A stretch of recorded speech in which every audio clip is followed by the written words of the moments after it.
Muncaster Castle, perched majestically above the River Esk in the Lake District of Cumbria, England, is a place steeped in centuries of history. Owned by the Pennington family for over 800 years, it is famed for its stunning views, gorgeous gardens, and rich local lore that intertwines fact and folklore. Among the castle's numerous ghost stories, whispered for generations in hushed tones, one in particular stands out for its dreadful intensity: the tale of the Headless Carpenter of Muncaster.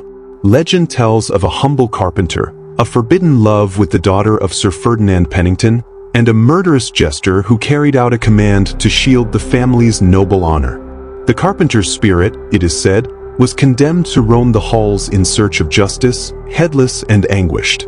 Many believe that this dreadful end epitomized the severe class divisions of 16th century England, exposing how the powerful protected their reputations by any means necessary.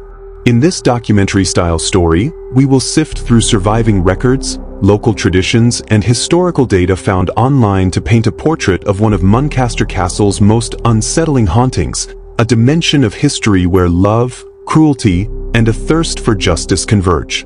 Chapter 1. Muncaster Castle, a historical overview. To understand the legend of the Headless Carpenter, we must first look at the broader history of Muncaster Castle. The castle stands near Ravenglass in Cumbria, and its history stretches back to at least the 13th century. According to local records and carefully preserved documents, origins, the core of the present structure may date back to the medieval period. The Pennington family line can be traced to at least the 1200s, though the seat of the family might have been established earlier. Name and legend. The name Muncaster may originate from Muncaster, which some believe to be an old form for monk's castle, though other theories exist.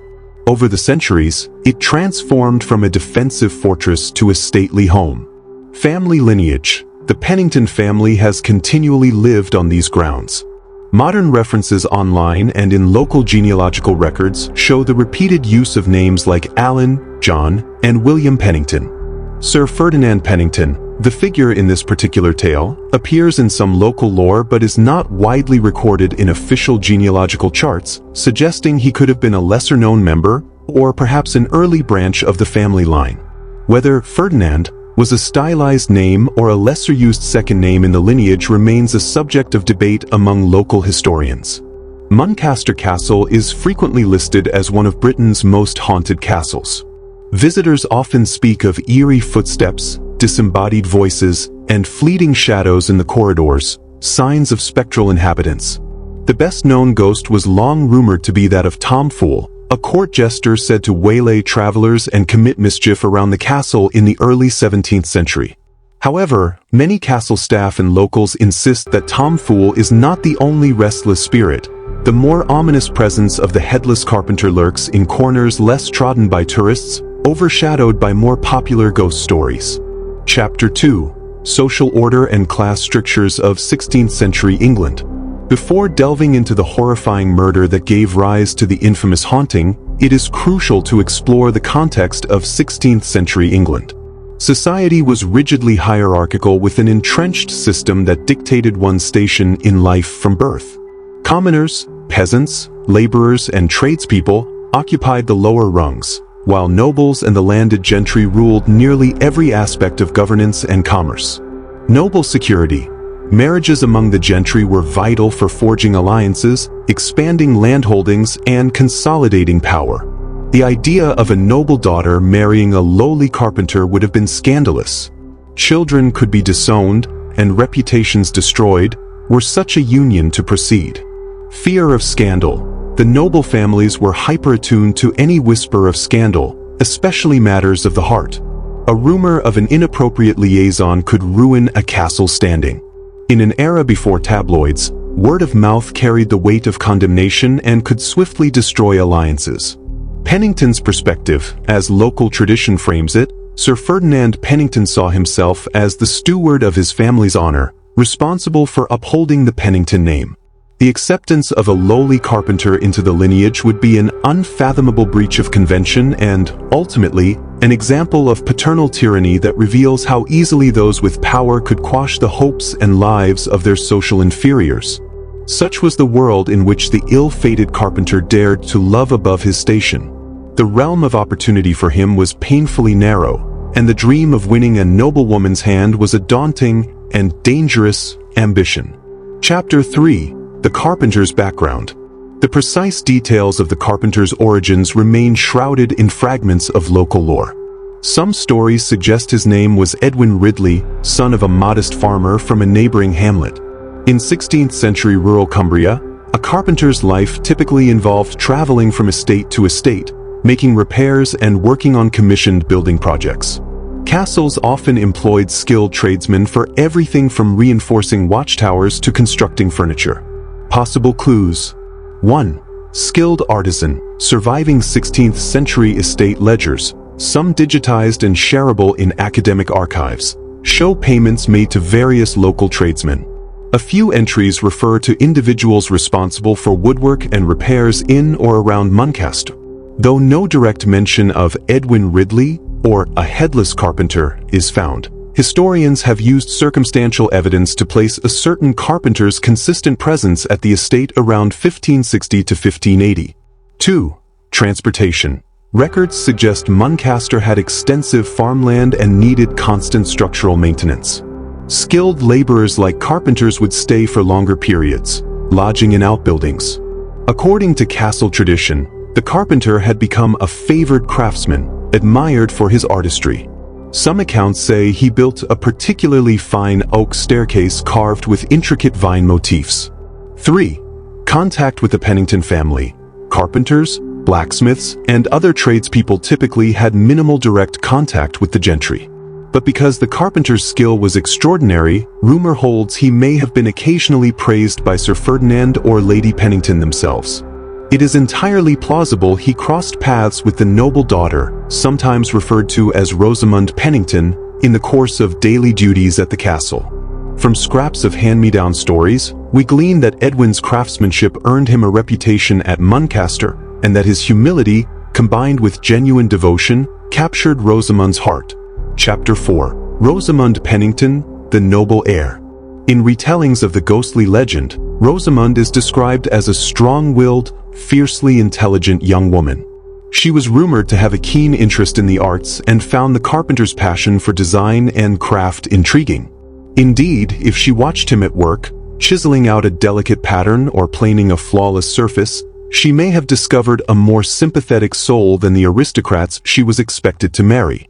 Marriage arrangements. Sir Ferdinand had apparently arranged for Rosamund to wed the son of another prominent family, a union that would reinforce alliances and keep the circle of wealth enclosed among the nobility.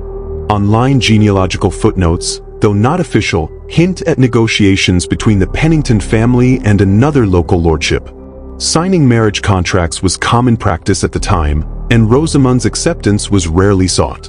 Caught in a bind. Some local stories, gleaned from personal diaries and letters, contend that Rosamund was torn between fulfilling her father's demands and a genuine romantic inclination toward the carpenter.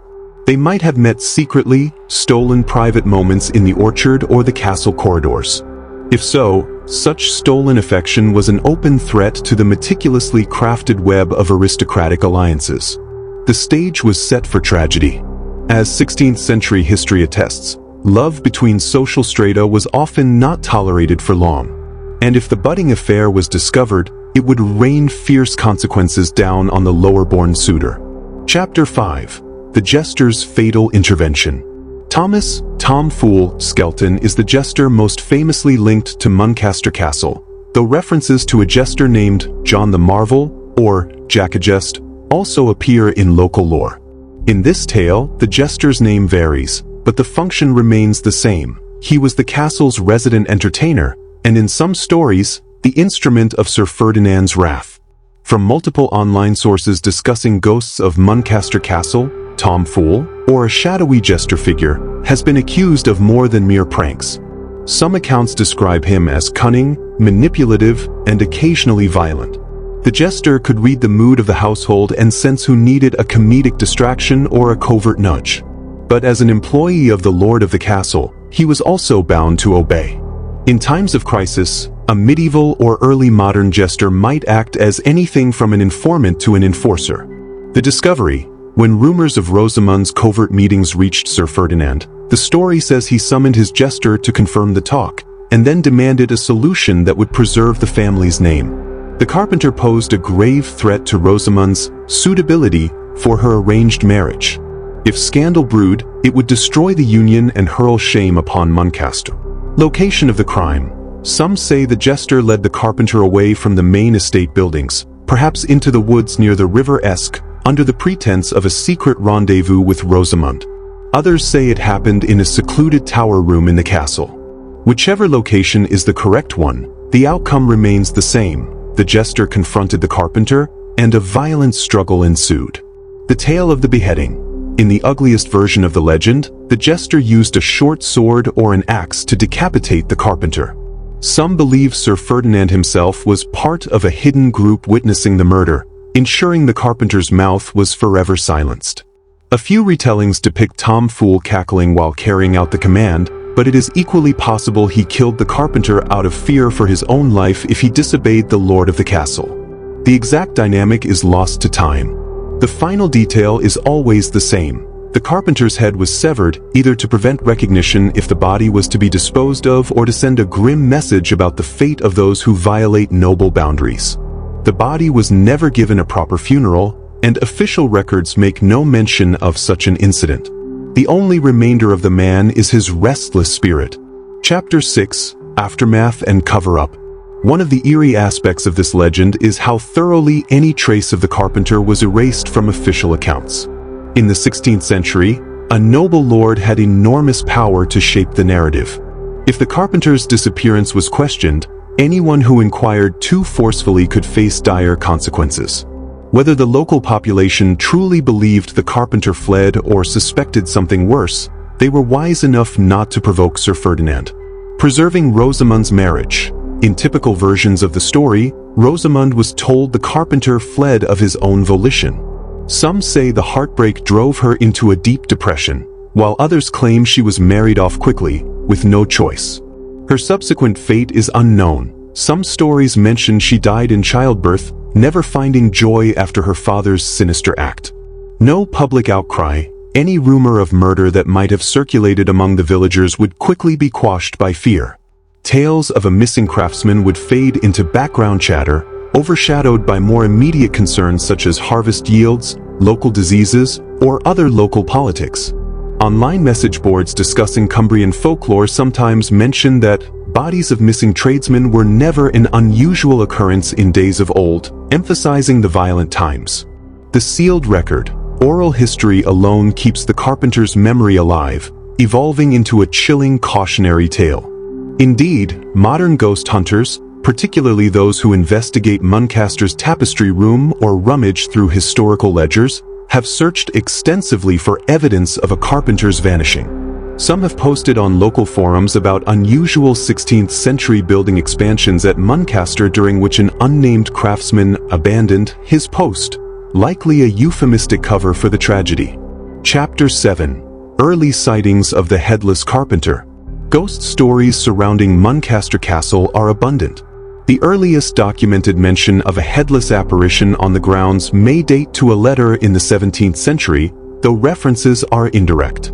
It was not until the 19th century, an era enthralled by Gothic horror, that visitors' diaries and local newspaper snippets began naming a headless figure haunting the estate. We find scattered accounts. 1. 1812 diary entry. A traveling antiquarian, identified as G. Thompson, recorded a brief mention of an apparition near the orchard, reported to be lacking a head, said to be the castle's unfortunate handyman. The mention is short but resonates with modern retellings of the carpenter. 2. Local news blurb. Say 1846 in the mid-19th century, an article in a local Cumbrian newspaper, fragments can be found in digital archives, described the old wives' tale of a headless wraith wandering Muncaster's grounds. Whether it referred to the carpenter or conflated him with other ghostly legends remains uncertain. 3. Oral tradition. Word-of-mouth stories, passed down among the estate's servants for generations, form the backbone of the carpenter's legend. Individuals have recounted strange tapping sounds at night, as though someone were hammering wood. Doors have been heard creaking open on their own, footsteps trailing behind guests in deserted corridors. Throughout these early sightings, one trait remains constant. The spirit is missing its head, an unmistakable and gruesome sign of the violent end it suffered. Chapter 8. Probing the Paranormal, Modern Investigations. In more recent times, Muncaster Castle's reputation as a haunted location has attracted paranormal researchers, historians, and curious tourists. Reports of bizarre encounters often focus on the tapestry room, the Great Hall, and the castle gardens. While many visitors talk about Tom Fool's ghostly pranks, a smaller but persistent subset of stories reference the carpenter. Temperature drops and unexplainable mist. Multiple ghost hunting teams claim that near certain wooden beams, particularly in lesser frequented corridors, they experience sudden plummets in temperature. Within these cold spots, some have witnessed swirling mist or what appear as faint outlines of a figure missing the top portion of his torso. Electronic voice phenomena, EVP. A handful of paranormal groups, upon reviewing recorded audio from late-night investigations, report hearing faint, repetitive knocking sounds, reminiscent of hammer blows on a wooden plank. Some EVPs picked up muffled pleas or a lone word, help. Though widely debated, it fuels belief in a restless carpenter trying to communicate. Tools moved overnight. On modern tours or restoration projects within the castle, hammers, chisels, or saws have occasionally gone missing, later found in odd, out-of-reach corners. Workers joke about the Headless Carpenter wanting to join in the project. Some have taken it more seriously, refusing to work alone after dark. Where official skeptic societies see illusions or natural phenomena, believers see the rage and sorrow of a spirit robbed not only of life but of dignity. Online discussions on platforms dedicated to British hauntings frequently mention Muncaster Castle. While they highlight Tom Fool and the tapestry room's alleged poltergeist activity, many also share personal anecdotes about hearing phantom sawing or glimpsing a headless shape. Chapter 9. Modern Retellings and Cultural Impact. The story of the Headless Carpenter is not as widely known as other ghostly legends in England, but it remains a fixture in local Cumbria folklore. Some aspects of the tale have found their way into ghost tours, albeit less prominently than the more sensational jester tales. Yet for those enthralled by lesser-known hauntings, the Carpenter's sad story resonates powerfully. 1. Folklore versus fact. In the quest for verification, local historians face a challenge. Archival records from the 16th century are incomplete. If there was a Sir Ferdinand among the Penningtons, he was overshadowed by more commonly cited family names. Meanwhile, the staff rosters or payment ledgers from c. 1570 do not mention a murdered carpenter. Of course, powerful lords kept many secrets off the books. 2. Symbolic significance. Modern commentators interpret the Headless Carpenter as a reminder of historical injustices. The spirit's restlessness stands for a life cut down by aristocratic cruelty, exposing the worst aspects of class-based oppression. This viewpoint ties well into contemporary awareness of social injustice, an echo from centuries past. 3. Tourism and vigil. On certain ghost tours, reenactors might mention the carpenter's tragic romance, spinning it as a cautionary tale of heartbreak. A few local stories speak of individuals leaving small tokens, like carved wooden hearts, in a quiet area of the castle gardens as a gesture of empathy or remembrance. In an era where historical truth often merges with legends, the Headless Carpenter remains both a curiosity and a haunting lesson. Chapter 10. The Haunting Today. Today, Sunday, February 23, 2025 UTC, Muncaster Castle stands much as it has through the centuries, its towers, turrets, and battlements proclaiming a legacy of power and heritage. Visitors wander through curated rooms, admire the elaborate decor, and read about the castle's storied past. For them, it can be a day of pleasant sightseeing. But for those who linger in the dimly lit corners at twilight, the experience can be very different. Nightly vigil. Castle staff sometimes talk about footsteps echoing on wooden floors, footsteps that neither belong to staff nor visitors. These footsteps stop abruptly, as if the spirit is unexpectedly confronted with modern intruders.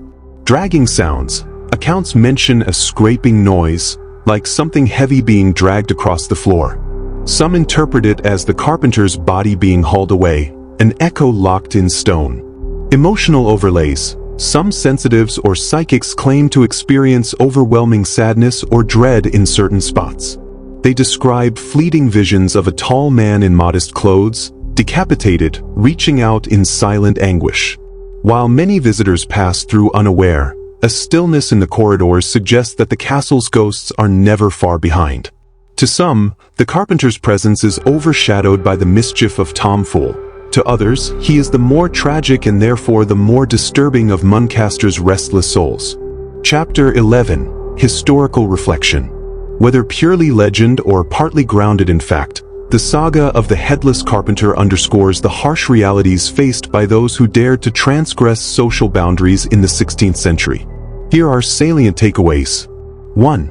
Class struggle. The story exemplifies how feudal power structures stifled potential relationships that crossed economic and social lines. Those with rank felt justified using violence to protect their family's name and assets. 2. Love and sacrifice. If Rosamund Pennington truly loved the carpenter, she ultimately lost him to her father's cruelty. Her tragedy did not end with witnessing violence, but extended into a life forced into an unfeeling marriage. The story remains a potent symbol of love thwarted by archaic codes. 3. Lasting legends. Die-hard historians might dismiss the story of the Headless Carpenter as an amalgam of local ghost tales. Yet local tradition, and indeed, persistent sightings, suggest that some moral truth lingered in these walls. Not all injustices remain buried by time, and not all victims walk away quietly. 4. Symbol for injustice. The carpenter, headless and wandering, is a metaphor for unresolved injustices that echo through centuries. His spirit stands for any who have been silenced by the powerful. Chapter 12. Conclusion: The Unresolved Legacy. In the tapestry of Muncaster Castle's many ghostly tales, the Headless Carpenter remains an eerily human tragedy. He was not a lord or a jester with the freedom to jest and kill under the patronage of nobility. He was only a carpenter, gifted and passionate, but irreparably trapped by the lines drawn in the social sand. His ambition for love was seen as a trespass, punished in a manner so violent it still reverberates in dark corridors and frosty night winds. The story of the Headless Carpenter is more than a ghost story.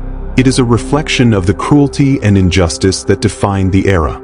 Thomas's spirit, forever bound to Muncaster Castle, serves as a reminder of the consequences of unchecked power and the human cost of societal divides. Muncaster Castle remains a place where history and legend intertwine. For those who visit, the tale of the Headless Carpenter is a chilling glimpse into the past, a story of love, betrayal, and the enduring power of the human spirit. And that's the end of this video. If you enjoyed listening to this true horror story, then do subscribe to Horror Vault channel in order to watch our upcoming stories. I will see you in the next video.